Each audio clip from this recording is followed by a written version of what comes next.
Kothagudem bus డిపోలో మేడారం జాతరకు ప్రత్యేక బస్సులను ప్రారంభించిన కొత్తగూడెం ఎమ్మెల్యే కూనంనేని సాంబశివరావు. ఈ సందర్భంగా ఎమ్మెల్యే కూనంనేని సాంబశివరావు మాట్లాడుతూ, మేడారం సమ్మక్క సారలమ్మ జాతర ప్రపంచ వ్యాప్తంగా ప్రసిద్ధి చెందిన గిరిజనుల జాతర అని తెలిపారు.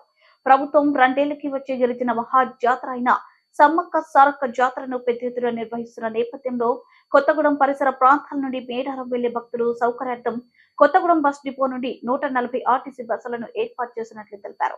భక్తులకు ఎటువంటి ఇబ్బందులు కలగకుండా చిలువ పందిళ్లు వేసి అన్ని సౌకర్యాలు కల్పిస్తున్నట్లు తెలిపారు. అధికారులు మేడారం వెళ్లే భక్తులకు స్లీపర్ బస్సులను కూడా ఏర్పాటు చేయాలని, భక్తులకు ఎటువంటి ఇబ్బందులు కలగకుండా ఆర్టీసీ అధికారులు బస్సుల నిర్వహణలో సౌకర్యం విషయంలో శ్రద్ధ తీసుకోవాలని ఆదేశించారు.